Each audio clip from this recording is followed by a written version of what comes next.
I just moved into college and need to save money. So here's my full day of eating as a college ultramarathon athlete looking to stay as cheap and healthy as possible. Good morning, beasts. We're up. It's about 6:50 a.m. right now, and I'm pretty much just smacking down a banana with honey because as I've gotten to school, I'm still not training for anything. So it's not like I need a crazy amount of fuel right now. My cheapest meal of the day is very simple for those carbs, but it doesn't just consist of the banana and honey, but also a scoop of creatine and a half of an LMNT packet, which supplements can definitely be costly and add on to the day. Hi beasts, we are out here on Mount Tammany, which is the tallest mountain in New Jersey.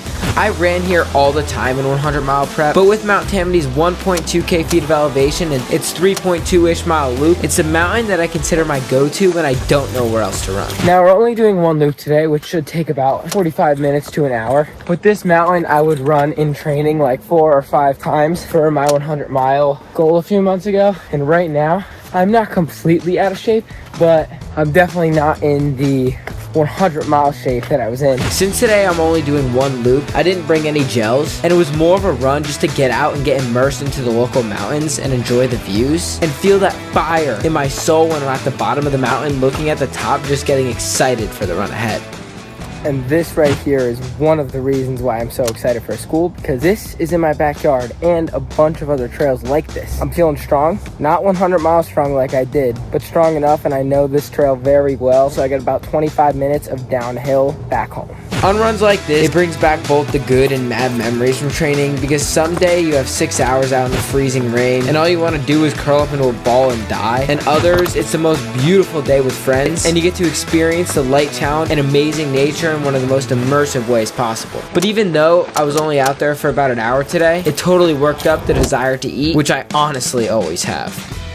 Alright beast, post-run meal is a little bit later in the day than I was expecting because I had to get internet installed to the house. But these two meals I tend to consume farther apart in my day because I like the spread out protein. Spreading out your protein helps your body recover a bit better because basically it keeps your body in muscle building mode for longer, and in turn essentially helps the muscle grow back faster and stronger. But they're both simple to cook up, cheap to prepare, and super high in protein, which I'm starting to prioritize protein more. I want to aim upwards of like 180 to 200 grams of protein a day now that I'm at school and have more control over that. And this breakfast is a great start to that because it probably has about 60-ish grams of protein. I'm a big fan of literally just mixing 100 grams of my oats straight in with 4 eggs for breakfast. It's fast, easy, and again, not much money at all. And since today's breakfast I'm eating later, I combined a half a tub of Greek yogurt with 1 serving of frozen fruit just to save time from having to eat 2 separate meals because I got a lot of eating and work to do before coaching practice as a gymnastics coach later tonight.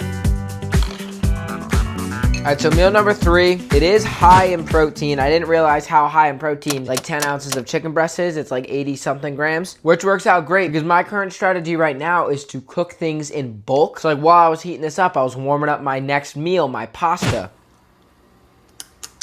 And already, just after like 2 or 3 days of living here, I cooked up 5 pounds of chicken, a huge thing of rice, 1.5 pounds of beef, which are all simple meals that can be warmed up like that. And if you have any more simple high protein meals that I can eat for lunch, please let a brother know. Everything I ate today was pre-prepared for lunch, like my 150-ish grams of white rice, my 10 ounces of chicken breast, which wow, this stuff has a lot of freaking protein, and half of an avocado, which all don't really require any time to make after they're cooked. And for me personally, meal prepping meals on days where I have the time makes staying consistent with my diet literally twice as easy because of its convenience.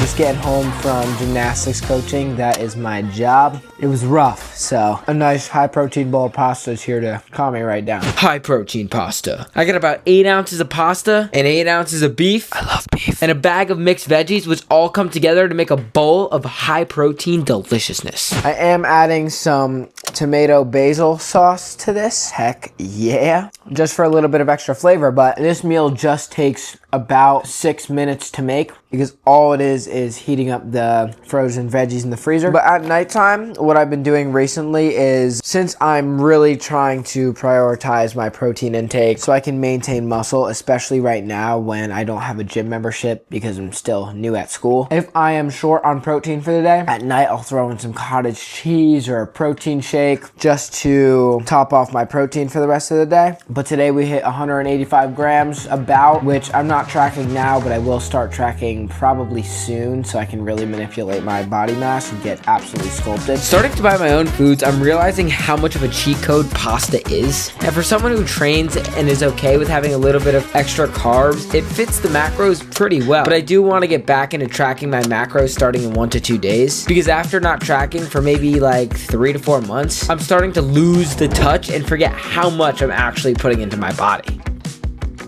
Wow, it's late at night, I'm exhausted, and I cannot wait to sleep in my room. The AC's got it down to about, like, what, 60 degrees in here? But over today, I've eaten about a little over 3,000 calories of food. I think I'll double check that in the video. And I've kept it for pretty cheap, all while staying healthy and prioritizing protein throughout the whole thing. I'm gonna ask you for some high protein, healthy meal ideas that maybe I can implement into my routine. But for now, these are just some of the best cheap meals that can help you stay consistent in your training and your goals. After about a week of living here, here's what I found. High protein pasta. It's very cheap, simple to make, and it really doesn't require much prep time at all. Taco bowls. They're essentially beef and rice with a bunch of veggies, and to make it absolutely amazing, you gotta get the cheap taco seasoning to make it gas. And honorable high protein mentions, cottage cheese with frozen berries. It's not as good as Greek yogurt with frozen berries, but everyone knows about that, so cottage cheese is good when I don't have anything else. Thank you guys so much for making it to the end of the video, and since you guys made it to the end of the video, I wanted to give you a little insider information about something new that I'm doing, which is marathon coaching, specifically ultramarathon coaching, anything over 26.2 miles. I've been running for 3+ years now with a 50K, 100-mile race all under my belt, and the way I'll be helping you is creating your specific plan, how you will be eating, keeping you motivated from my years of experience, all while giving you the first month completely for free. So if you're interested in finishing specifically your first ultramarathon that I can help you with, make sure to click that first link in the description where me and you could be on our way to absolutely crushing your goals. All right, beasts, keep grinding out there. Let's get it.